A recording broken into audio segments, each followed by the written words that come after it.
تازہ ترین خبر یہ ہے کہ اسرائیل کی جانب سے ایران کے علاقے عیسائیہ میں سب سے بڑی پیٹرو کیمیکل تنصیب پر حملہ کیا گیا ہے۔ یہ حملہ اس وقت ہوا ہے کہ جب ڈونلڈ ٹرمپ نے پیٹرو کیمیکل اور توانائی کی تنصیبات کو نشانہ نہ بنانے کے لیے 24 گھنٹے کی مزید مہلت دی تھی۔ آج 6 اپریل ہے، یہ مہلت ختم ہوئی اور اس کے بعد امریکی صدر ڈونلڈ ٹرمپ نے یہ مہلت میں اضافہ کیا تھا۔ یہ اضافہ اس لیے کیا گیا تھا کہ تہران کی وزارت خارجہ کی جانب سے اس بات کی تصدیق کی گئی تھی کہ ان کی جانب سے مذاکرات کے لیے نیا مسودہ، نئی تجاویز تیار کر لی گئی ہیں۔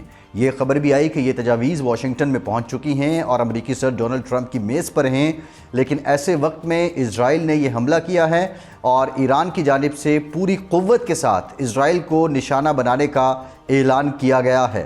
یہ سب سے اہم معاملہ ہے۔ یہ اہم معاملہ اس لیے ہے کہ ایران کی توانائی کی تنصیبات پر اسرائیل کی جانب سے ایسے وقت میں حملہ کرنے کا مقصد کیا ہو سکتا ہے۔ اپنے ویلاگز میں پہلے بھی ذکر کر چکا ہوں کہ باضابطہ طور پہ جتنی بھی اسرائیل کی حرکات و سکنات ہیں، کارروائیاں ہیں، وہ سپوائلر کی ہیں، وہ مذاکرات کے عمل کو سبوتاژ کرنا چاہتا ہے اور اسرائیل جان بوجھ کر ایسے وقت میں نشانہ بناتا ہے ایران کو کہ جب یہ مذاکرات کسی ڈگر لگنے والے ہوتے ہیں۔ یہ سب سے اہم نقطہ ہے۔ آج یہ جو تازہ ترین حملہ کیا گیا ہے، اس حملے کی وجہ سے جو معاملات، جو مذاکرات، جن مذاکرات کے بارے کہا جا رہا ہے کہ اس کے 2 مراحل تھے، پہلا مرحلہ یہ تھا کہ جنگ بندی ہو اور ایران آبنائے ہرمز کو کھولے، یہ پہلا مرحلہ تھا، اور دوسرے مرحلے میں ایران پر سے پابندیاں ہٹانا اور ایران کا جو ایٹمی پروگرام ہے اس پر بات چیت ہونی تھی۔ یہ بھی ایک تجویز سامنے آئی تھی کہ پہلے مرحلے میں 45 دن تک جنگ بندی کی جانی تھی۔ ایسے وقت میں جب کسی کنکریٹ، جامع اور مستند حل کی جانب مصالحت کار پہنچ رہے ہیں اور اسرائیل یہ سلسلہ شروع کر دیتا ہے، اس کا مقصد کیا ہو سکتا ہے؟ آج کے ویلاگ میں اس مقصد بارے میں آپ کو بتاؤں گا، لیکن اس سے پہلے بات کروں گا کہ آبنائے ہرمز پہ حق کس کا ہے۔ کیا ایران کی جانب سے جو شرائط عائد کی گئی ہیں، وہاں سے ہونے والی ٹرانسپورٹیشن پہ ایران جو چارج کر رہا ہے، یہ ٹیکس وصول کر رہا ہے، اور اب تو باضابطہ طور پہ تہران میں اس کے لیے قانون سازی کی جا رہی ہے۔ ایران اپنے آئین کے اندر اس بات کو شامل کر رہا ہے، آبنائے ہرمز سے جو بھی گزرے گا وہ ٹیکس پے کرے گا۔ کیا ایران کو اس کا اختیار ہے؟ یہ بہت بنیادی نقطہ ہے۔ جو آبنائے ہرمز کے پانی ہیں، اس پہ ایران کا کتنا حق ہے، اس پہ عمان کا کتنا حق ہے، اور اس پہ اقوام عالم کا کتنا حق ہے، اور دنیا بھر میں جو آبی گزرگاہوں کے قوانین ہیں وہ کیا ہیں؟ یہ وہ سوالات ہیں جن کے جوابات میں آپ کے سامنے رکھوں گا۔ نمبر 1 بات یہ ہے کہ کوئی بھی ملک ہے، اس کے ساتھ کوئی بھی جو سمندری حد لگتی ہے، اس میں ایک حد تک اس کا ٹیریٹوریل واٹر ہوتا ہے، اور اسی طرح اگر آبنائے ہرمز کو دیکھیں تو اس کے ایک جانب عمان ہے اور دوسری جانب ایران ہے، اور پھر خلیج کی اور ریاستیں ہیں۔ ان تمام ریاستوں کا جو ٹیریٹوریل واٹر ہے وہ ہے اور اس پہ حق ہے۔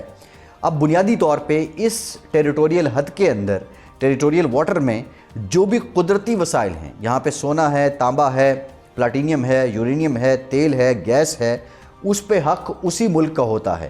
جو پانی ایران کی حد میں آتا ہے اس پہ حق ہے ایران کا، ان وسائل کو ایران نکال سکتا ہے، استعمال کر سکتا ہے، بیچ سکتا ہے۔ اسی طرح جو عمان کی طرف آتا ہے ان وسائل پہ حق ہے عمان کا۔ عالمی قوانین اور نارمز کے مطابق یہ جو پانی ہے، اس پہ جو گزرگاہ ہے، اس پہ نہ عمان کا حق ہے نہ ایران کا حق ہے۔ یہاں کے وسائل پہ تو ان کا ضرور اجارہ داری ہے، ان کے حق ہے، لیکن آپ انٹرنیشنل لاز کے مطابق آبی گزرگاہ کو روک نہیں سکتے ہیں۔ اس لیے یہ بھی ایک سوال ہے کہ جہاں اس وقت ایران کو عسکری، سفارتی، سیاسی، اخلاقی حمایت حاصل ہے، ایسے وقت میں کہ جب امریکہ میں اسپین، یورپ، اٹلی، برطانیہ، یہ ممالک بھی امریکہ کے حامی نہیں ہیں، امریکہ کا ساتھ نہیں دے رہے ہیں، وہ خود کو ڈونلڈ ٹرمپ اور امریکہ کی پالیسیوں سے ڈسٹنس کرتے نظر آ رہے ہیں، ان کا بھی جو وزن ہے وہ ایران کے پلڑے میں ہے۔ ایسے وقت میں کیا یہ انٹرنیشنل لا بدل سکتا ہے؟ دوسرا سوال یہ بھی ہے کہ وہ ممالک جو ایران کو ٹیکس دے کر وہاں سے اپنے جہاز گزار رہے ہیں، کیا انہوں نے ایران کے اس قبضے کو قبول کر لیا ہے، اور ایران کا قبضہ کیا جائز ہے؟ اگر جائز ہے تو آنے والے دنوں میں جو دیگر ممالک ہیں، کیا یہ ایک دنیا میں نئی روایت جنم نہیں لے گی کہ جو گزرگاہ جس کے قریب سے گزرتی ہے وہ اس پہ ٹیکس وصول کرے، ڈیفینیٹلی یہ بہت حل طلب معاملہ ہے۔ لیکن ایران کو اس سارے معاملے میں چھوٹ اس وقت اس لیے دی جا رہی ہے کہ ایران پہ امریکہ اور اسرائیل کی جانب سے کیے گئے حملے کو دنیا غیر قانونی، غیر اخلاقی، غیر انسانی مان رہی ہے، اور اس میں کوئی دو رائے بھی نہیں ہے۔ امریکہ اور اسرائیل کی جانب سے ایران کے ساتھ ایسے وقت میں حملہ کیا گیا جب عمان میں مذاکرات ہو رہے تھے۔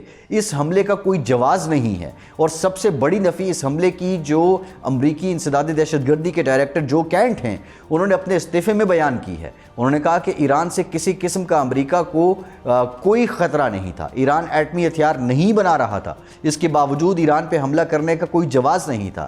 ایران پہ حملے کی سب سے بڑی نفی نو کنگز احتجاج نے کی ہے۔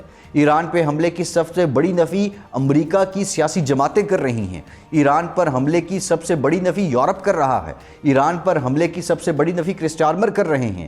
اس وقت اس وجہ سے کہ امریکہ کی جانب سے یہ جو مہم جوئی کی گئی ہے، اس مہم جوئی کے بعد ایران نے آبنائے ہرمز پہ جو قبضہ کیا ہے، اور اس سے پہلے، اس جنگ سے پہلے آبنائے ہرمز ایک اوپن راہداری تھی، ایک اوپن آبی گزرگاہ تھی، وہاں سے کوئی ٹیکس وصول نہیں کیا جا رہا تھا۔ لیکن اس وقت ایران کے پاس آبنائے ہرمز ایک بارگیننگ چپ ہے، اور اس بارگیننگ چپ کے طور پہ ہی اگلے مذاکرات چلیں گے، اگلا سلسلہ چلے گا۔ اب بنیادی سوال یہ ہے کہ ایران یہ کہتا ہے کہ ہم مذاکرات اس صورت کریں گے کہ ہمیں کوئی ضمانت دے۔ اب ضمانت کون دے گا، یہ ایک بہت بڑا کویسچن ہے۔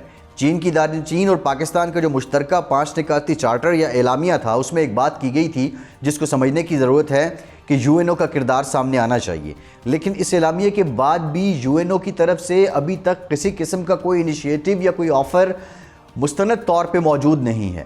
بہرحال اگلے 24 سے 48 گھنٹے میں ڈونلڈ ٹرمپ نے جو الٹیمیٹم بڑھایا ہے، اس کا مطلب یہ ہے، اس کا مقصد یہ ہے کہ شاید بات بن رہی ہے، بات بننے کے قریب ہے، اور یہ بات بنتی نظر اس لیے آ رہی ہے کہ فلیکسیبلٹی دونوں جانب سے آنی چاہیے۔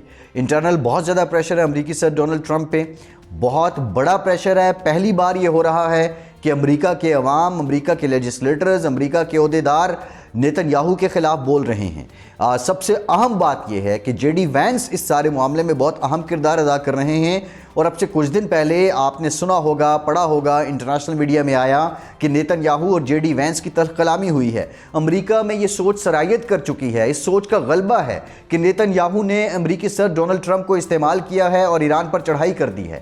اور اب ایسے وقت میں جب عیسائیہ میں اسرائیل کی طرف سے ایران کی پیٹرو کیمیکل تنصیب پہ حملہ کیا گیا ہے، ایرانی حکام کہتے ہیں کہ نقصان کا اندازہ لگا رہے ہیں، ایران بھی اس کا بھرپور جواب دے گا، جنگ میں شدت آ رہی ہے، تناؤ مزید بڑھ رہا ہے۔ اس تناؤ کو بڑھانے کا فائدہ کس کو ہے؟ اس کا فائدہ اسرائیل کو ہے، جو ایران کا پہلے دن سے دشمن ہے۔ اسرائیل یہ سمجھتا ہے کہ آج اگر یہاں پہ کوئی معاملہ حل ہو جاتا ہے، کوئی صلح ہو جاتی ہے، اور ایران بظاہر اس وقت دنیا کی نظروں میں فاتح ہے، اور یہ فاتح کے طور پہ ایران آگے بڑھتا ہے، ایران سے پابندیاں ہٹتی ہیں، ایران مضبوط ہوتا ہے، ایران کی معیشت مضبوط ہوتی ہے، اقوام عالم میں ایران کے معاشی روابط بحال ہوتے ہیں، تو پھر اس کے بعد جو گریٹر اسرائیل یا اکھنڈ اسرائیل کا جو خواب ہے وہ چکنا چور ہوگا۔ اور اس وقت یہ حملہ کرنے کا مقصد ایک سپوائلر کا ہے، تباہ کرنے کا ہے مذاکرات کے عمل کو۔ اور اس کے جواب میں اگر ایران کی جو پالیسی ہے، ایران اعلان کر چکا ہے کہ خلیج میں موجود جو توانائی کی تنصیبات ہیں ان پہ وہ حملہ کرتا ہے، تو پھر خلیجی ممالک بھی ری ایکٹ کریں گے، کیونکہ خلیجی ممالک کی معیشت میں، خلیجی ممالک کی بقا کی جو ریڑھ کی ہڈی ہے وہ یہی توانائی کے وسائل ہیں، یہی توانائی کی تنصیبات ہیں، یہیں سے تیل نکلتے ہیں، گیس نکلتا ہے اور دنیا میں پہنچتا ہے۔ دنیا کو 20% تیل ان خلیجی ممالک سے جاتا ہے، اور آپس میں خلیجی ممالک اور ایران کو گتھم گتھا کرنا چاہتا ہے اسرائیل، اور اپنے مقاصد حاصل کرنا چاہتا ہے۔ اور اسرائیل کے اس حملے کو بنیاد بنا کے ایران اگر خلیجی ممالک پہ اٹیک کرتا ہے، خلیجی ممالک کی توانائی کی تنصیبات تباہ ہوتی ہیں اور یہ ممالک کمزور ہوں گے۔ جب یہ ممالک کمزور ہوں گے تو پھر اکھنڈ اسرائیل کا جو اس کا ایک منصوبہ ہے اس پہ اس کو عمل کرنے میں آسانی ہوگی۔ لبنان میں ایک محاذ کھول رکھا ہے اس نے، رپورٹ کے مطابق 20% علاقے پہ اس نے قبضہ کر لیا ہے۔ یمن کے ساتھ اسرائیل نے محاذ کھول رکھا ہے۔ غزہ میں بربریت کی اپنی کہانی ہے۔ اسرائیل اس وقت یہ چاہتا ہے کہ اس مذاکرات کے عمل کو کسی نہ کسی طرح روکا جائے، اور اس کے مقاصد یہ ہیں۔ سب سے اہم سوال یہ ہے کہ کیا حالیہ اس عمل کو امریکہ کی حمایت حاصل ہے؟ اس کے سوال کا جواب تو میرے پاس نہیں، لیکن اس پہ میرا تجزیہ ضرور ہے۔ اگر امریکہ اسرائیل کی ان کوششوں کے پیچھے ہے تو امریکہ کا اپنا مستقبل تاریک ہے۔ جہاں یورپ میں علیحدہ ہو چکا ہے، خلیجی ممالک نیوٹرل ہو چکے ہیں، امریکہ کے ساتھ پھر کھڑا کون ہے؟ امریکہ وہ ملک ہے کہ جس کے تجارتی بجٹ کو 39 ٹریلین ڈالر کا خسارہ ہے۔ امریکی صدر ڈونلڈ ٹرمپ اگر خلیجی ریاستوں کے ساتھ بگاڑتے ہیں، خلیجی ممالک جن کی سرمایہ کاری اسرائیل کے بعد سب سے زیادہ امریکہ کے اندر ہے، وہ اپنی سرمایہ کاری نکال لیتے ہیں، تو پھر کیا ہوگا؟ نو مور سپر پاور۔ فیصل عباسی کو اجازت دیجیے۔